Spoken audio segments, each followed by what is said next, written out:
بسم الله الرحمن الرحيم. أعوذ بالله من الشيطان اللعين الرجيم. بسم الله الرحمن الرحيم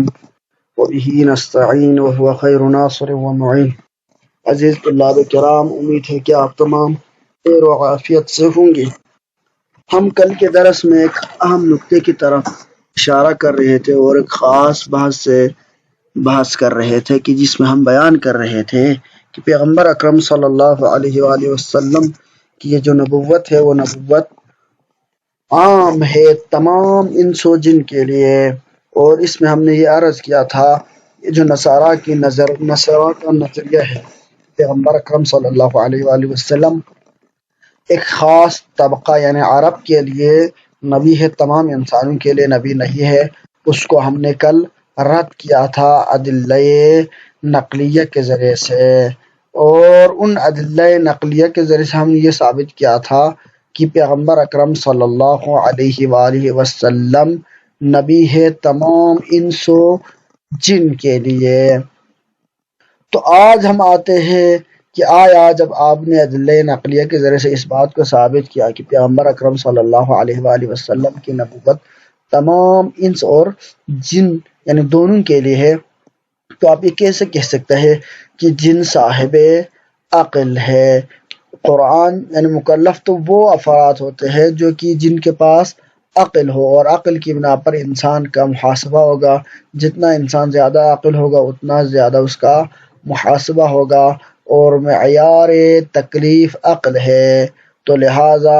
انس تو عقل نہیں رکھتی، تو اس طرح کے کچھ اشکالات آ سکتے تھے، تو انہی کے ہم نے توضیح کے لیے ایک عنوان باندھا جس عنوان کا نام ہے توضیح مطلب مہمہ، یعنی اس میں ہم یہ بیان کریں گے کہ یہ جو انس ہے جنس ہے اور یہ جنات مکلف ہے، اور ان کی تکلیف اور یہ عقل بھی رکھتی ہے، اور اسی عقل کی بنا پر یہ لوگ کیا ہے؟ مکلف بھی ہے۔ فرماتا ہے کہ والجن من ذوی العقول، یہ جو جنات ہے یہ ذوی العقول ہے، صاحب عقل ہے، عقل رکھتی ہے۔ وَلَهُمْ اسْتِنْبَاطٌ عَقْلِيٌّ فِي الْأُمُورِ، جس طرح انسان اپنی نظریات کو ثابت کرنے کے لیے عقلی استدلال کرتے ہیں، عقل کے ذریعے سے امور دین و دنیا میں استنباط کرتے ہیں، جس طرح ہمارا نظریہ یہ ہے کہ ہم اصول دین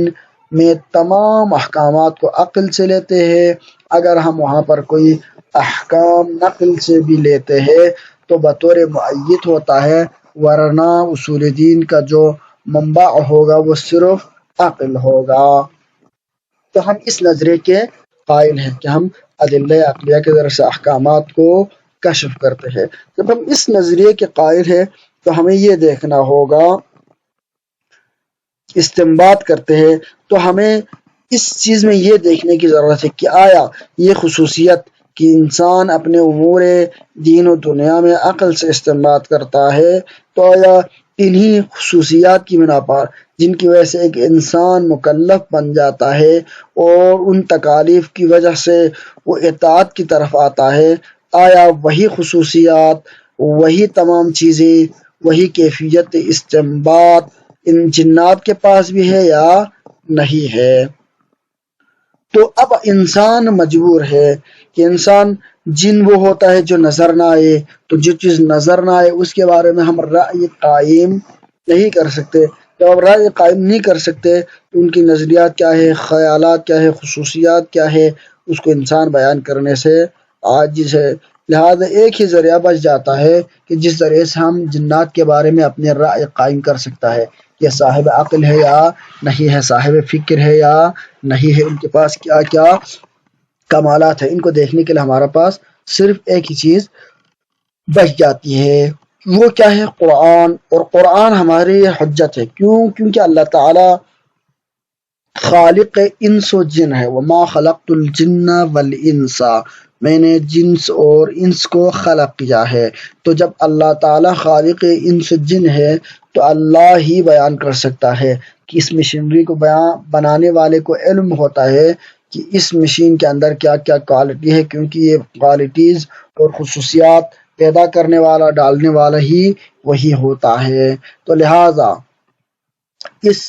چیز کو سمجھنے کے لیے ہمیں قرآن کی طرف آنا پڑے گا۔ اور کما تری انہم قالوا، اور اس چیز کو آپ قرآن میں دیکھتے ہیں کہ جن کیا کہتے ہیں، جن یہاں پر استدلال کرتے ہیں۔ ہم نے کہا کہ جن کے اندر یہ خصوصیت ہے کہ وہ استنباط عقلی کرتا ہے۔ اب اس کیفیت کو قرآن نقل کرتا ہے کہ اس کی ایک مثال قرآن پیش کرتا ہے، فرماتا ہے کہ انا سمعنا، کہ جنات کے قول کو قرآن نے نقل یوں کیا ہے کہ کچھ جنات آئے تھے پیغمبر اکرم صلی اللہ علیہ وآلہ وسلم کے پاس، وہاں سے تلاوت قرآن سنی، وہ لوگ واپس چلے گئے، اور پھر وہ لوگ دوسرے جنات سے کہتے ہیں کہ انا سمعنا قرآنا عجبا، ہم نے ایک عجیب قسم کا قرآن سنا کہ یہدی الی الرشد، جو ہدایت رشد کی طرف کیا کرتا ہے، ہدایت کرتا ہے، ہدایت دیتا ہے۔ فآمنا بہ، لہذا ہم اس قرآن پہ ایمان لے کر آئے ہیں۔ بس یہاں پر دو چیزوں کا نقل ہے، ایک ہدایت یافتہ ہے قرآن، چونکہ قرآن ہدایت کی طرف لے کر جاتا ہے، لہذا ہم نے کیا کیا، اس پر ایمان لایا۔ یعنی وجہ ایمان، اس کا ذریعہ کیا قرار دیا، اس کا منبع کیا قرار دیا، اس کی دلیل انہوں نے یہ قرار دی کہ یہ صاحب ہدایت ہے۔ جب کوئی کتاب صاحب ہدایت حقائق کو بیان کرتا ہو، لہذا اس پر ایمان لانا کیا ہے، ہمارے لیے ضروری ہے۔ یہ ایک نقطہ ہے، اہم نقطہ جس کی طرف قرآن اشارہ کرتے ہیں، یعنی ان کا استدلال استنباط یہ ہے، قرآن چونکہ ہادی ہے لہذا ہم نے اس کے اوپر ایمان لایا۔ اب اس میں دوسرا نقطہ ہے کہ ان کا یہ طرز استدلال، ان کے قول کی کیفیت استدلال کیسے ہے، اس کو بیان کیا گیا ہے۔ دوسرا اہم نقطہ جس کی طرف یہ آیت کریمہ اشارہ فرماتی ہے وہ یہ کہ فآمنا بہ، کہ جنات بھی ایمان لاتے ہیں، جنات میں بھی کفر و ایمان کا نظریہ موجود ہے، اور وہ لوگ بھی مؤمن و متقی ہوتے ہیں، ان کے ہاں ایمان کا کنسپٹ ہے، اور وہ بھی ان نظریات اور عقائد اور اخلاقیات، ان چیزوں کو، ان اصولوں کو اور دین کو فالو کرتے ہیں، تو ان میں بھی عقاب و حساب و عقاب کا کنسپٹ ان پر بھی صدق آئے گا۔ اور جب وہ لوگ ایمان لاتے ہیں تو ایمان کو تزکیہ و تقویٰ کے مرحلہ اور مرحلہ یقین تک پہنچانے کے لیے ہادی کی ضرورت ہوتی ہے۔ جب وہ ایماندار ہے، دین اور اسلام پر ایمان لکھنے والے ہیں، تو ان کے لیے بھی ہادی اور سمجھانے والے کی ضرورت ہے۔ اگر قرآن پر مسلمان ایمان لاتا ہے تو قرآن سمجھانے کے لیے اگر رسول کی ضرورت ہے، کتاب خدا صرف کافی نہیں ہے۔ تو اسی طرح جنات بھی اگر ایمان لائے قرآن پر اور اسلام پر، تو اس کے احکامات اور قرآن کی آیتوں کی تفسیر، تعویل اور حقائق کو بیان کرنے کے لیے ان کے لیے بھی نبی کی ضرورت ہے، اور وہ نبی جو کہ مبعوث ہے وہ کیا ہے، ہمارے آخر نبی حضرت محمد مصطفیٰ صلی اللہ علیہ وآلہ وسلم ہے۔ والآیۃ فی سورۃ الجن، یہ جو آیت جو سورہ جن میں ہے، اس کے اندر یہ جو قول نقل کیا گیا کہ ان کا ترک استنباط کیا ہے، اور وہ لوگ صاحب عقل ہے، ذوی العقول ہے، چیزوں کو سمجھتے اور استنباط عقلی کرتے، اس کی طرف اس آیت میں اشارہ ہے۔ والفاء فی فآمنا بہ، اس میں فائے نتیجہ لے کر آیا ہے، تو یہاں پر یہ جو فآمنا، پس ہم نے اس قرآن پر ایمان لایا، یہ اس میں جو فا ہے وہ للنتیجہ، نتیجے کے لیے آیا ہے، یعنی فائے نتیجہ ہے۔ یعنی اس کا معنی یہ بنے گا کہ القرآن الی الرشد، ایمان اور رشد، ان کا طرز استدلال یہ ہوگا کہ صغرا ہوگا کہ قرآن ہدایت کرتا ہے رشد کی طرف، ہدایت کی طرف لے کر، یعنی حقائق اور صحیح چیزوں کی طرف، رشد کی طرف ہدایت کرتے ہیں، اور وما یہدی الی الرشد، ہر وہ چیز جو رشد کی طرف، یہ کیا ہوگا، کبرا ہوگا، ہر وہ چیز جو کہ رشد کی طرف انسان کو ہدایت کرے، یجب ان یؤمن بہ، اس کے اوپر ایمان لانا ضروری ہے۔ بس قرآن ہدایت کرتا ہے، اور ہر وہ چیز صغرا یہ ہو گیا، یہ ان کی طرف سے صغرا ہو گیا، اور اس کا کبرا یہ بنے گا ہر وہ چیز جو کہ ہدایت کرے، ہدایت کرنے والا، اس کے اوپر ایمان لانا کیا ہے، انسان کے اوپر ضروری ہے۔ کیوں؟ جب ایک عاقل ہے، چاہے وہ جنس ہو یا انس ہو، تو اس کا عقل اس چیز کو واجب قرار دیتا ہے کہ اگر کوئی چیز ہدایت دینے والا ہو تو اس کو سمجھنا اور اس کی پیروی کرنا کیا ہے، واجب ہے، یہ وجوب عقلی ہے۔ بس انہوں نے اپنے اس وجوب عقلی کے ذریعے سے کبرا کو بیان کیا، فآمنا بہ، اور نتیجے کے طور پر کہا بس ہم نے کیا کیا یہاں پر ایمان لائے اس قرآن کے اوپر. بس انہوں نے شکل اول بنایا، صغرا اور کبرا، اور نتیجہ یہاں پر شکل اول کے سے انہوں نے استدلال کیا ہے، اور قرآن کے اندر جو ان کا نتیجہ اور صغرا ہے اس کو بیان کیا ہے. کبرا کیونکہ دلیل عقلی ہے اور اس سے تمسک کیا ہے، لہذا کبرا تمام عقلاء اس چیز کو سمجھ سکتے ہیں، تو لہذا اس کبرا کو یہاں پر بیان نہیں کیا. قرآن میں بیان کرنے کی وجہ یہ بنی کہ اس کے ذریعے سے اللہ تعالیٰ انسانوں کو یہ سمجھا رہا ہے کہ تمہاری طرح اور بھی مخلوقات ہے جو کہ ذویل عقول ہے، وہ کون ہے؟ جن ہے. علی ان وصفهم القرآن بالعجبی، پھر یہ جو جنات نے قرآن کو عجب کے ذریعے سے، یعنی عجب چیز ہے، اس کے ذریعے سے یہ جو اس کی توصیف کی ہے، والہدایت الی الرشد، پھر اس کے اوپر حیرت کرنے کے بعد اس کی دوسری توصیف یہ جو قرآن یعنی جنات نے قرآن کے بیان کیا ہے کہ یہدی الی الرشد والہدایہ الی الرشد، کہ قرآن رشد کی طرف ہدایات دیتا ہے. یہ دو چیزیں فرع تمیز العقلائی، یہ تمیز عقلائی کا فرع ہے. یعنی اگر انسان کے پاس عقل ہو تب، چاہے وہ جن ہو چاہے انسان، اگر ان کے پاس عقل ہو تب وہ اس چیز کو درک کر سکتا ہے، ورنہ درک نہیں کر سکتا. خلاصہ کلام یہ بنے گا کہ رشد یعنی کوئی چیز یہ ہادی ہے، صحیح چیز کی طرف لے کے جا رہا ہے یا غلط چیز کی طرف لے جا رہا ہے، اس کو سمجھنا. اور اسی طرح کسی چیز کے عجب کو سمجھنا کہ وہ نارمل چیز عقلی پیرائیوں سے ہٹ کے، یعنی ایک مافوق البشر شے ہونا، ان چیزوں کو درک کرنا فعل عقلا ہے. ورنہ پاگل تو خود ہی پاگل پنی میں بہت کچھ یعنی غیر ہموار اور غیر ہموار چیزیں خود ہی بیان کرتے ہیں، اور اس کو عجب اور غیر عجب کا فرق واضح نہیں ہوتا ہے. تو لہذا ان دونوں کو سمجھنا کیا ہے؟ فرع عقلائی ہے. بس اس چیز کے ذریعے جب انہوں نے اس چیز کو بیان کیا کہ قرآن عجب ہے اور ساتھ ساتھ ہدایت دے رہا ہے رشد کی طرف، اس سے ہم یہ چیز سمجھ سکتا ہے کہ جنات کے پاس عقل ہے اور وہ عقلی استدلال کرتے ہیں. جب عقلی استدلال کرتے ہیں تو انسان کے ساتھ جن بھی کیا ہوگا؟ مکلف بنے گا. جب مکلف بنے گا تو ان کے اوپر محاسبہ بھی ضرور ہوگا. ولیکنہم فی القوۃ العقلائیۃ دون الانسان. بس اگر جنات کے پاس بھی عقل ہے انسانوں کی طرح، تو دونوں میں جب کوالٹی اور مماثلت پائی جاتی ہے تو ضروری یہ ہوگا کہ جن میں بھی نبی ہونا چاہیے، جنات میں بھی نبی مبعوث ہونی چاہیے. تو جب کیوں یعنی اللہ تعالیٰ نے یہاں پر یعنی صرف لوگوں کو انبیاء کے طور پر، صرف انسانوں کو انبیاء کے طور پر مبعوث فرمائے ہیں اور جنات اور عورتوں کو یہاں پر نبی نہیں بنائے، اور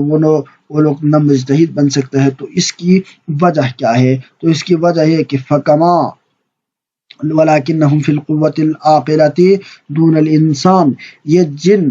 اگرچہ عقل رکھتے ہیں مگر عقل رکھنے کے باوجود یہ کیا ہے؟ دون الانسان، انسان سے کمتر ہے عقل میں، یعنی ان کی عقل اس کمال درجہ